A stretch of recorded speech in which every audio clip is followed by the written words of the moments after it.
Good morning dear students. आज के इस लेक्चर में हम कार्तीय निर्देशांकों के रूप में डाइवर्जेंस का मान ज्ञात करेंगे। जैसा कि आप चित्र में देख रहे हैं, हमने कोई सदिश क्षेत्र लिया है निर्देश तंत्र एक्स वाई जेड में।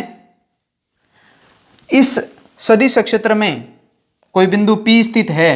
बिंदु P को समाहित करने वाला हमने एक अल्पांश आयतन लिया है जिसकी भुजाएं, ये जो आयतन है वो समांतर षटफलक के रूप में लिया है हमने। तो इसकी भुजाएं हैं वो क्रमशः dx, dz व dy हैं। डाइवर्जेंस का मान ज्ञात करने के लिए हमें इस समांतर षटफलक से निर्गत कुल फ्लक्स प्रति एकांक आयतन ज्ञात करना होगा। यानी डाइवर्जेंस की परिभाषा से हम जानते हैं कि divergence of vector field A किसके इक्वल होता है? Close integration of A vector dot dA vector upon dV।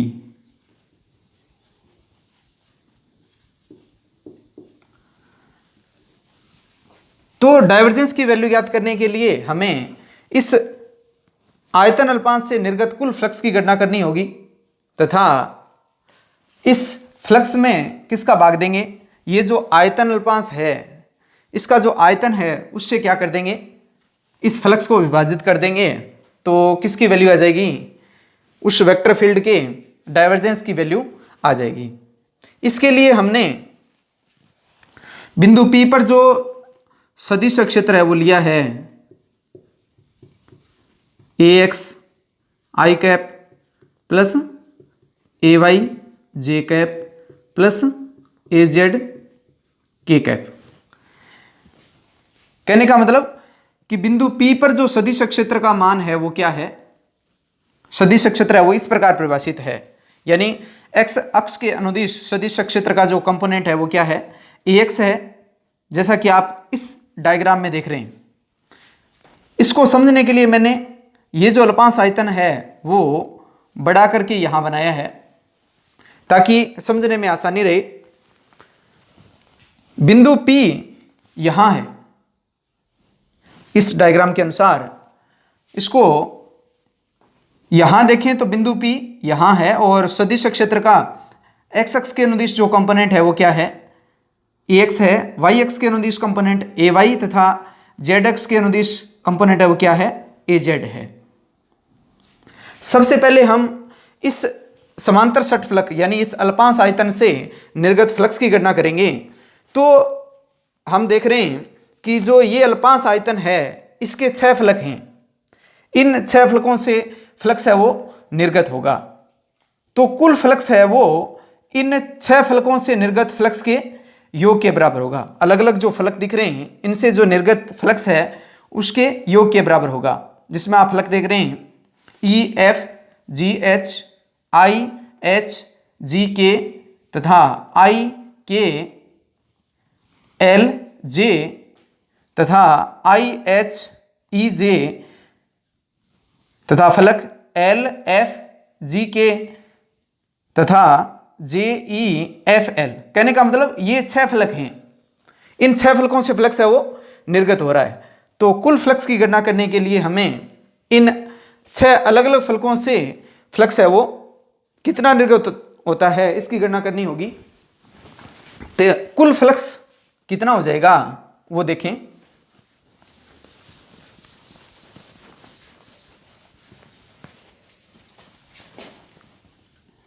Phi की जो वैल्यू है वो किसके इक्वल है? Close integration A vector dot D. ये कौन सा फ्लक्स है? इस समांतर षटफलक यानी ये जो आयतन अल्पांश है इससे निर्गत कुल फ्लक्स है। तो इसको हम अलग अलग फलकों से निर्गत फ्लक्सों के योग के रूप में लिख सकते हैं। यानी कहने का मतलब integration A vector dot dA vector. फलक पहले ले लेते हैं EF GH। EF GH plus flux फलक लिया जे एल के आई, जे एल के आई प्लस फ्लक्स। अब हम लेंगे फलक आई एच जी के, आई एच जी के, इससे निर्गत फ्लक्स हो जाएगा A vector dot d A vector का इंटीग्रेशन। और 3 फलक और रह गई,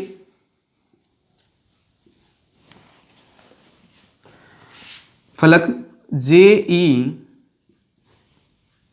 एफ एल से निर्गत फ्लक्स, यानी ये जो नीचे वाला फलक है इससे निर्गत flux A vector dot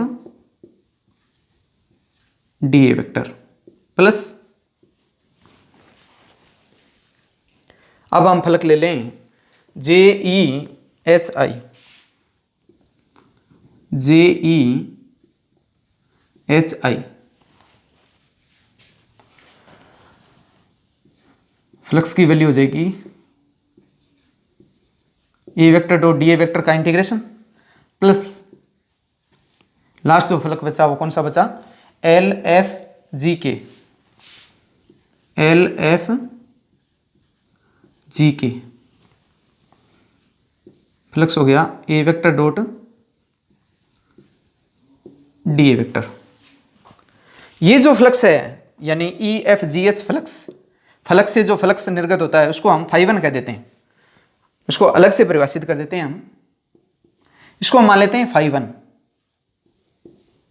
plus इसको बोल देते हैं φ2, इसको बोल देते हैं φ3 प्लस ये हो जाएगा φ4 प्लस φ5 प्लस φ6।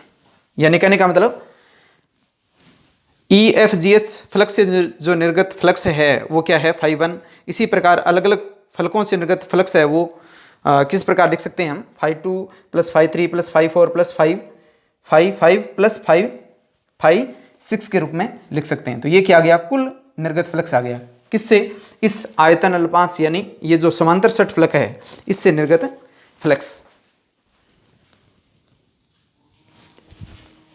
तो अब हम इस फ्लक्स की क्या करेंगे, गणना करेंगे।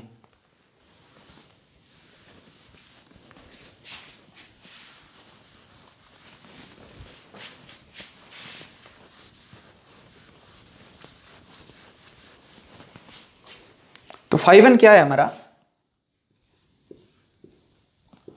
φ1 है integration A vector dot d A vector, फलक कौन सा था φ1 के लिए, ई एफ जी एच। तो इसके लिए हमें इस फलक से निर्गत फ्लक्स की गणना करनी है, तो यहां पर वेक्टर फील्ड का मान चाहिए। तो इसके लिए हम क्या करें, यहां बिंदु P पर वेक्टर फील्ड की वैल्यू कितनी है, ax है। तो दूरी के साथ परिवर्तन की दर देख लेते हैं, यानी जो x अक्ष के अनुदिश वेक्टर फील्ड का कंपोनेंट है ax है, उसमें x अक्ष के साथ दूरी में जो परिवर्तन होगा उसके साथ ax की वैल्यू किस प्रकार बदलेगी वो दर परिभाषित कर देते हैं पहले। उसके बाद देखते हैं कि इस फलक पर वेक्टर फील्ड का जो मान है वो कितना होगा। देखिए बिंदु P पर जो x अक्ष के अनुदिश जो कंपोनेंट है वो क्या है, ax है। तो x अक्ष के अनुदिश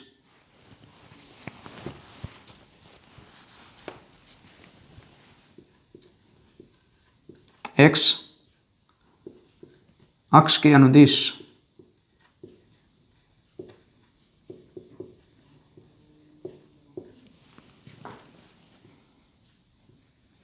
घटक ax में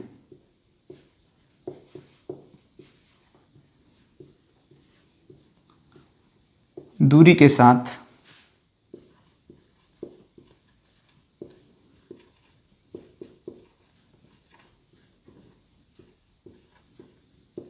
परिवर्तन की दर कैसे परिभाषित होगी, del A x upon del x.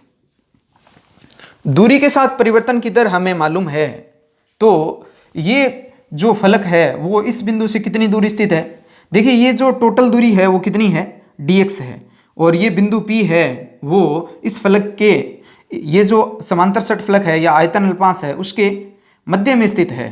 तो ये दूरी कितनी होगी, dx/2, और ये दूरी भी कितनी होगी, इस फलक की बिंदु P से दूरी कितनी है, dx/2 है। तो प्लस x अक्ष दिशा में ये जो फलक है वो इस बिंदु से कितना दूर स्थित है, dx/2 दूरी पर स्थित है। तो ax में जो परिवर्तन होगा वो कितना हो जाएगा, यानी ax के मान में कितना परिवर्तन हो जाएगा वो देखें, कितनी दूर चलने पर, dx/2 दूरी पर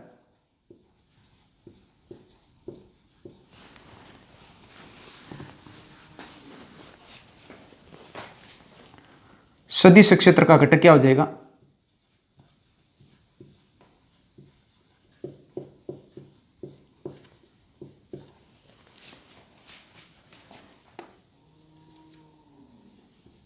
क्योंकि ये दूरी हम प्लस x अक्ष दिशा में ले रहे हैं इसलिए मैं इसको प्लस कह देता हूं, प्लस dx/2 दूरी पर सदिश क्षेत्र का घटक क्या हो जाएगा। देखिए x में कितना परिवर्तन आ जाएगा, x तो है ही वैल्यू, प्लस कितनी दूर चले, dx/2 दूरी पर चले, और दूरी के साथ परिवर्तन की दर क्या है, del ax upon del x into क्या हो जाएगा, dx/2। तो ये वैल्यू आ गई। कहने का मतलब x अक्ष के अनुदिश जो कंपोनेंट होगा सदिश क्षेत्र का इस फलक पर वो कितना होगा, ax plus del ax upon del x into dx/2 होगा। यानी इसकी डायरेक्शन क्या होगी, x अक्ष के अनुदिश होगी, डायरेक्शन क्या है, ये है, और यहां पर वैल्यू कितनी आ गई, ये वैल्यू मैं लिख देता हूं, ax plus del ax upon del x dx/2। इसी प्रकार हम इस फलक पर सदिश क्षेत्र के x अक्ष के अनुदिश कंपोनेंट की बात करें तो वो कितना होगा, इस फलक पर आने के लिए हमें माइनस x अक्ष के अनुदिश चलना होगा, यानी ये दूरी क्या होगी, dx/2 प्लस नहीं होकर के क्या होगी, माइनस dx/2 होगी। तो यहां पर जो घटक होगा इस फलक पर सदिश क्षेत्र का x अक्ष के अनुदिश, तो वो क्या होगा, देखें ये दूरी हम क्या ले लेंगे, ये ax तो है ही, इसमें जो परिवर्तन होगा वो कितना होगा, परिवर्तन की दर क्या है, del ax upon del x into क्या हो जाएगा, माइनस dx/2 हो जाएगा, क्योंकि ये दूरी क्या है, प्लस x अक्ष के अनुदिश नहीं है, ये किधर जा रहे हैं हम, इस फलक पर आने के लिए माइनस x अक्ष के अनुदिश जा रहे हैं, इसलिए ये दूरी क्या होगी, प्लस dx/2 ने होकर के क्या होगी, माइनस dx/2 होगी। तो यहां पर जो वेक्टर फील्ड का जो कंपोनेंट होगा वो किस दिशा में होगा, क्योंकि x इस दिशा में, इसलिए वेक्टर फील्ड की डायरेक्शन तो क्या रहेगी, यही रहेगी, लेकिन ये यहाँ जो वैल्यू हो जाएगी वेक्टर फील्ड के कंपोनेंट की वो क्या होगी, ax में जो परिवर्तन है वो कितना आएगा, दूरी के साथ परिवर्तन की दर हमें मालूम है, del ax upon del x, और कितनी दूर चले, माइनस dx/2 दूरी पर आए। यानी कहने का मतलब x अक्ष के अनुदिश वेक्टर फील्ड का जो कंपोनेंट है वो इस फलक पर x अक्ष के अनुदिश कितना होगा, ax plus del ax upon del x minus dx/2। लेकिन इसकी डायरेक्शन आप ध्यान रखें कि क्या रहेगी, x की डायरेक्शन क्या है, ये है, तो यहां जो वेक्टर फील्ड का कंपोनेंट होगा उसकी डायरेक्शन भी क्या होगी, यही होगी, और यहां पर भी क्या होगी, ये ही होगी, यानी प्लस x अक्ष के अनुदिश है। जो दोनों कंपोनेंट हैं वो दिशा की बात करें तो किस दिशा में है, प्लस x अक्ष के अनुदिश हैं। इसी प्रकार हम ay कंपोनेंट है उसमें दूरी के साथ परिवर्तन की दर y अक्ष की दिशा में परिभाषित कर देते हैं, तो कितनी आएगी, ay कंपोनेंट में y अक्ष के अनुदिश दूरी के साथ परिवर्तन की दर क्या हो जाएगी, del ay upon del y।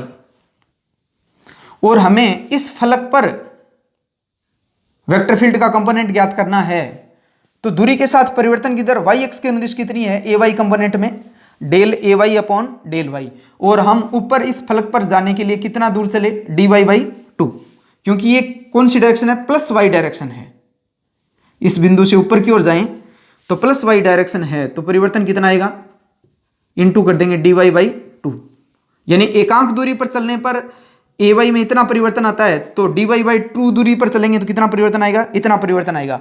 तो कुल मिलाकर वेक्टर कंपोनेंट की वैल्यू है वो कितनी हो जाएगी, ऊपर वाले फलक पर ये हो जाएगी। यानी कहने का मतलब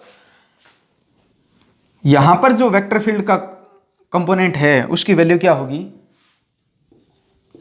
ए वाई, यानी इस पूरे फलक पर A Y plus del A Y upon del Y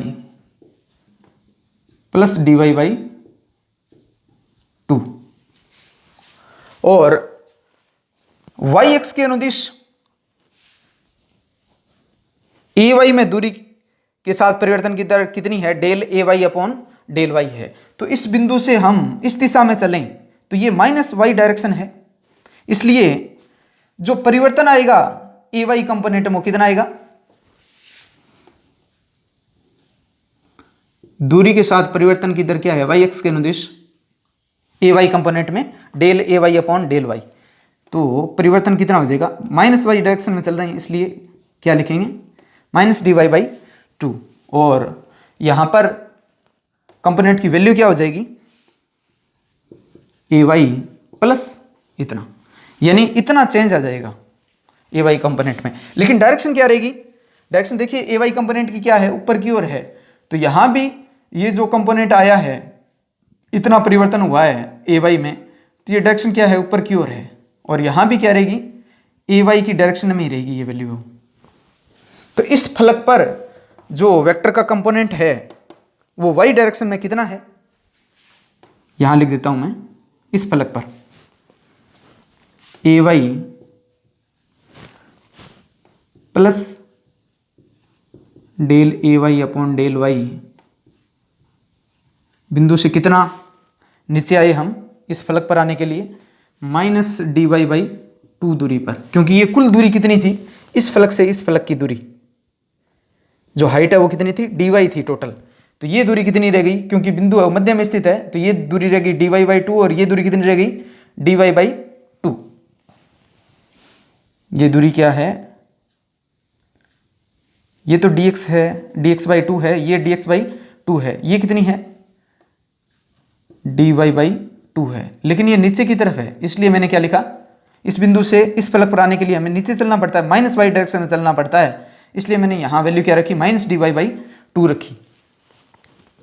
तो अब हम बात करते हैं कि इस फलक पर, यानी ये जो फ्रंट सरफेस हमें दिखाई दे रही है जे ई एच आई पर कंपोनेंट की वेक्टर फील्ड है, उसके कंपोनेंट की वैल्यू क्या होगी। तो ये कौन सी डायरेक्शन है, देखिए आप, ये जेड डायरेक्शन है, प्लस जेड डायरेक्शन है इस दिशा में। इस प्रकार था हमारा कार्टेशियन कोऑर्डिनेट सिस्टम, ये एक्स एक्स थी, ये वाई एक्स था, और ये जेड एक्स था। तो ए जेड में जेड के साथ परिवर्तन की दर परिभाषित कर देते हैं,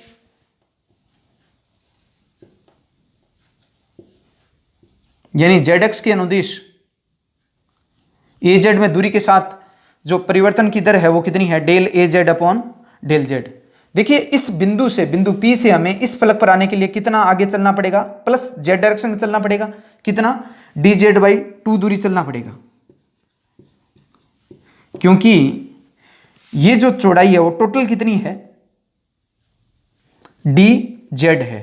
तो ये बिंदु चूंकि मध्य में स्थित है, इसलिए इस बिंदु से इस सामने वाले फलक पर आने के लिए कितना चलना पड़ेगा, plus d Z by to चलना पड़ेगा। तो ए जेड में जो परिवर्तन है वो कितना हो जाएगा, इतना हो जाएगा। तो इस फलक पर वैल्यू कितनी हो जाएगी फिर, A Z plus del A Z upon del Z into plus d Z by two. यानी कहने का मतलब इस फलक पर, यानी ये जो सामने वाला फलक है, इस पर इसकी वैल्यू इधर तीर लगा के लिख देते हैं, A Z plus del A Z upon del Z d Z by 2। और पीछे वाले फलक पर वैल्यू क्या हो जाएगी, यानी कौन सा फलक, एल एफ जी के पर वैल्यू क्या रहेगी। हमें बिंदु से किस दिशा में चलना पड़ेगा, माइनस जेड डायरेक्शन में चलना पड़ेगा उस फलक पर जाने के लिए। तो ये दूरी कितनी है, माइनस डी जेड बाई 2 हो जाएगी। तो वैल्यू कितनी हो जाएगी, A Z plus del A Z upon del Z minus d Z by 2 हो जाएगी।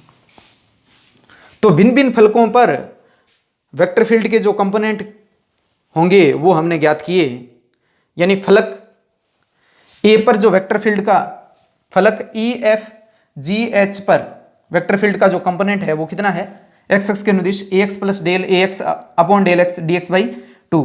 और फलक एल के आई जे पर कितना है वेक्टर फील्ड का component a x plus del A x upon del x minus d x by 2। यानी कहने का मतलब ये जो फलक है इधर वाला एल के आई जे, इस पूरे फलक पर वेक्टर फील्ड का जो कंपोनेंट है वो कितना है, वैल्यू कितनी रखता है, इतनी रखता है। इसी प्रकार फलक आई एच जी के पर वैल्यू क्या रहेगी वेक्टर फील्ड के कंपोनेंट की, वाई डायरेक्शन में A Y plus del A Y upon del Y d Y by 2। और इसी प्रकार इस नीचे वाले फलक पर कितनी हो जाएगी, A Y plus del Y minus d Y by 2। और जेड डायरेक्शन की बात करें तो प्लस जेड दिशा में जो फलक है कौन सा, जे ई एच आई, उस पर वैल्यू ये हो जाएगी तथा पीछे वाला जो फलक है एल एफ जी के, उस पर वैल्यू क्या रहेगी, ए जेड प्लस इतना। अब हम ज्ञात करेंगे फलक ई एफ जी एच से निर्गत फ्लक्स, जिसको हम क्या कह रहे हैं, φ1 कह रहे हैं।